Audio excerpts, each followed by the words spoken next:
So how do we compare this business, which is, I mean, this is a business of being an advantage player, to, since we're using a bankroll, it's an investment, right? Whether we bought it from a bank um, or we have used our own portion of our savings or retirement, or borrowed from a family member or someone else, investor, uh, it's still a business, right?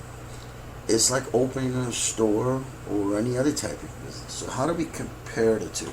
Okay, and this is a question that will help in the middle of your journey, and especially if you're starting your bankroll's going down. You know, when it's going up, it's up and up. There's no question. But when it goes down, you start to have second thoughts about this, and it happens to everybody. Whether this is a right thing to do for you or not. I think as far as the casino environment, that's something you will know after a certain period of time. Where, do you really belong to a casino? Is this something? Because you're almost, it almost has to be you. Are you right? Were you made to be in a casino? And you'll know that if you walk into a casino and you just feel at home, feel like almost like you were born in a casino, then there's your answer.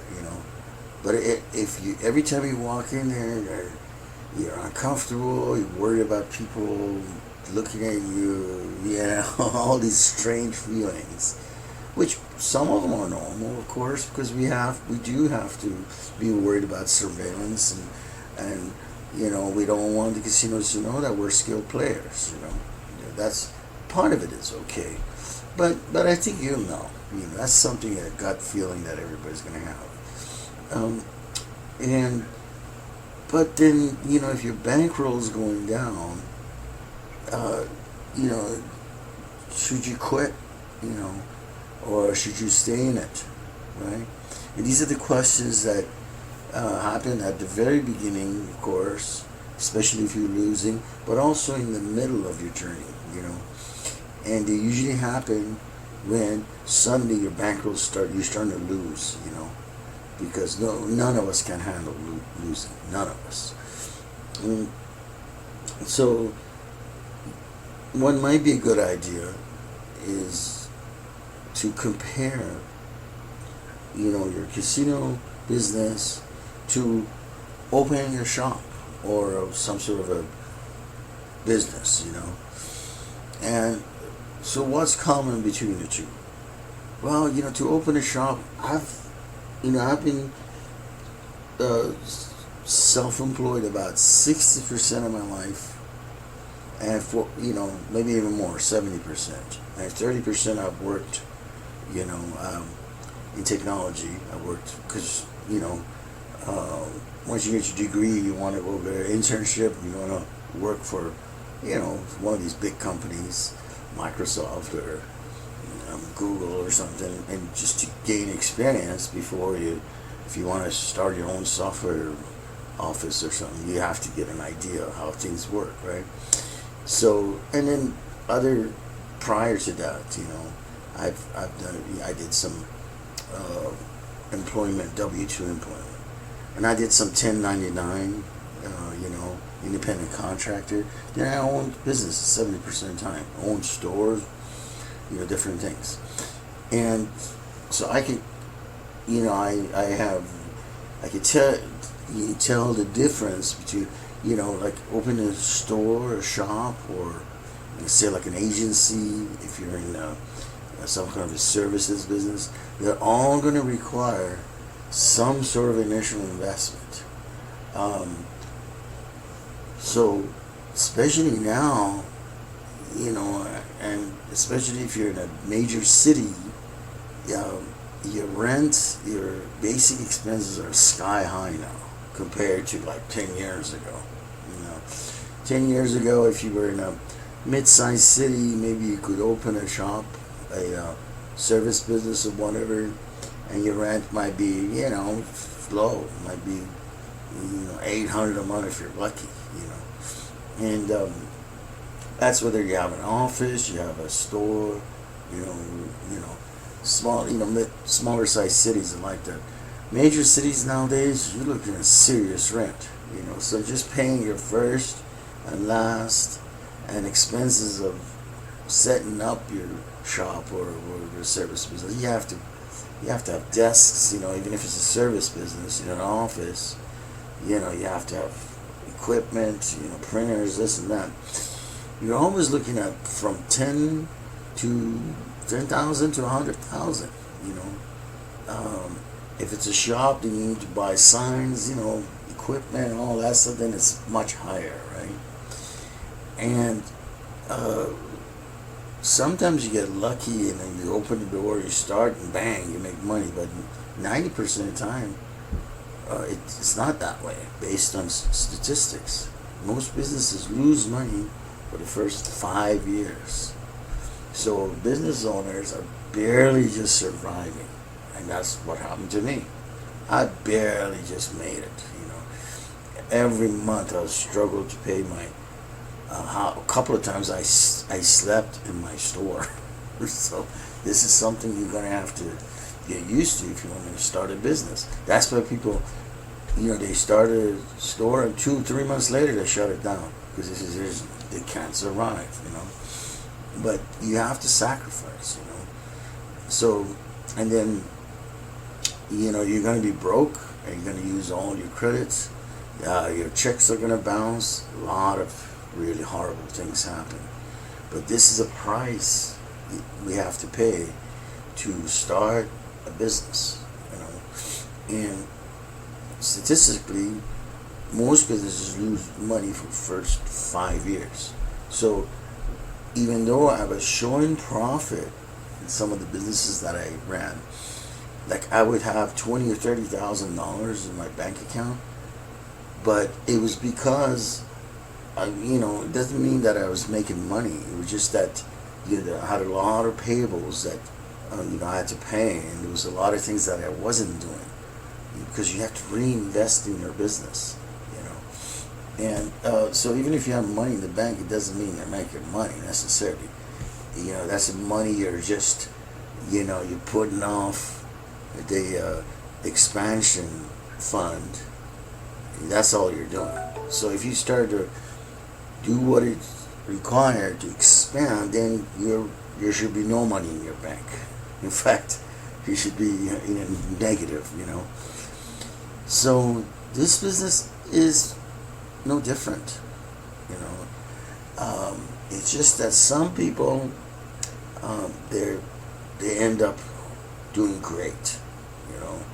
But that's years ago. That's why we can't listen to others, that say, oh, I started with, 10,000, next time, I had 50,000.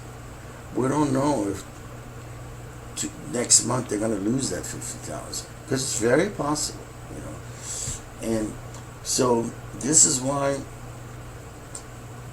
when it comes to that point of decision making, we have to look down the road. Questions like, is this something I want to do? Am I comfortable in there? I think the major difference between our program and a typical card counting program is that, there are only 2 states that allow card. I should use the word allow. There are 2 states where it's against the law for casinos to kick you out because you're counting cards. It's illegal for them to do that. It's actually a misdemeanor or felony, So they don't dare to mess with card counters, okay? But that's only 2 states, What about the rest of the states, So as a typical card counter, it's a cat and mouse chase, And I think it's a hard life, personally, because you want to be treated like a king, when you go to a casino. And you want to come home like a king, And that's why this program is, because they're just not gonna mistreat you. You know, especially if you get good at craps table. All the pit bosses that used to be evil to you, they're all your buddies now. You know, and they welcome you in. You know, because they're so happy you showed up. Because now you're gonna make them a fortune because you're such a good shooter, or whatever the reason is. You know, all of a sudden casinos look different. You know, but again, you can't just be a typical, craps player.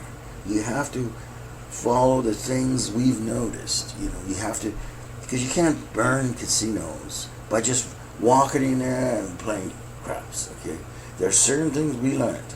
Okay, and you have to go through some training, not just how to play, but how to handle the table, how to handle the dealers, the pit, all that stuff is crucial.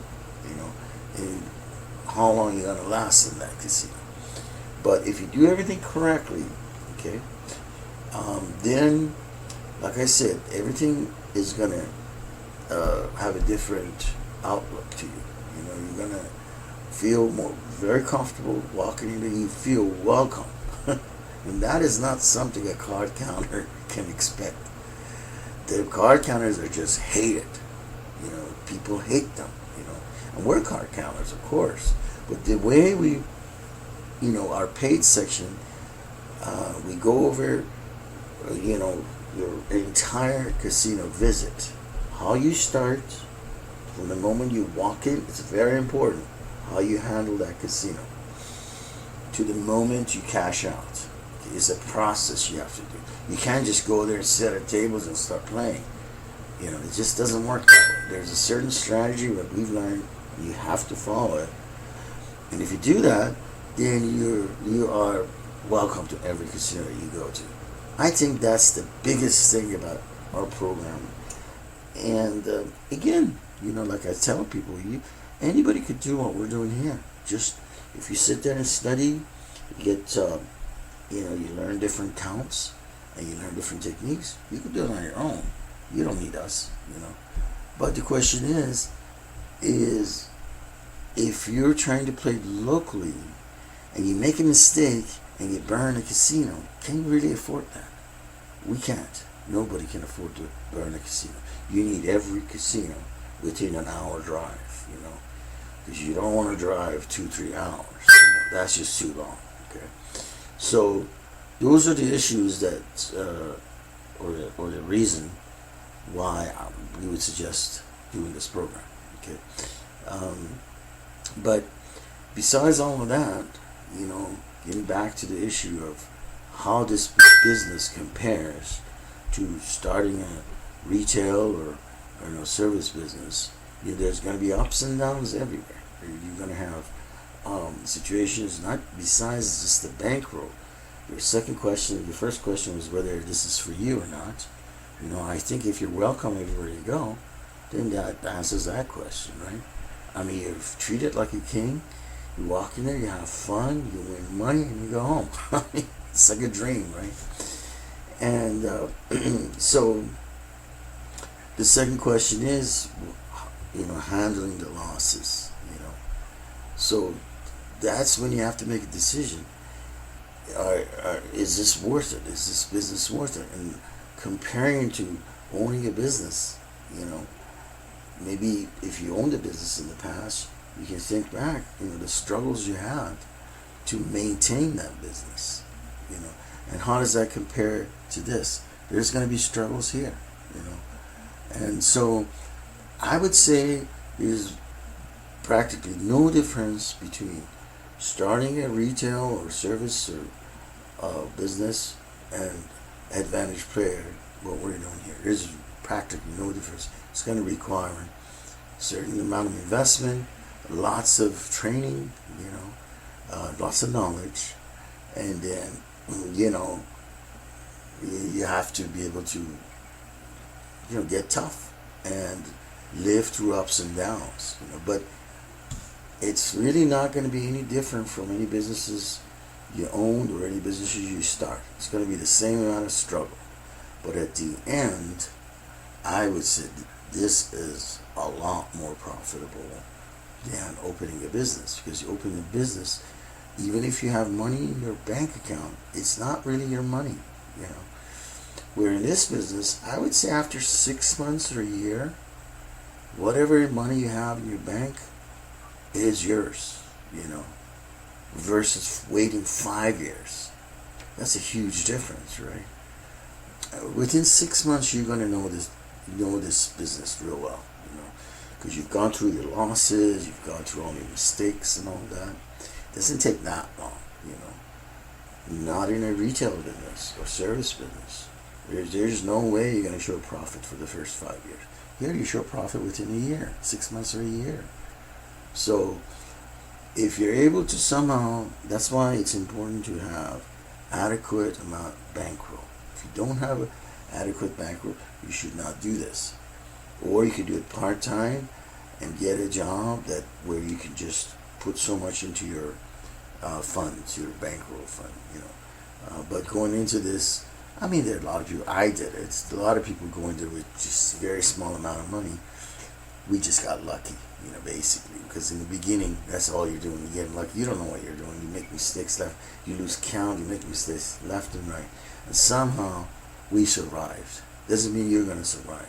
Okay? We just got lucky. You know, a lot of people don't get lucky, and they lose whatever they go in 5,000, 2,000 they start with. They blow it the first few visits. Happens every day. So I would say your initial or the wisest you can do is make sure you have a large size bankroll, so that when you lose part of it, it's not going to be the end, you know. So, and just like a business too, you know, when you start a business, if you don't have a bankroll, all of a sudden you're not a good person anymore. You can't pay your payroll, you can't pay your rent, and everyone looks at you like you're some kind of a criminal. You're trying to own a shop. You know, you're trying to own. If you can't pay your rent, you can't pay your payroll. That's actually a crime. You know, it's called wage theft, and you can go to prison for not paying your payroll. You know, and businesses face that daily.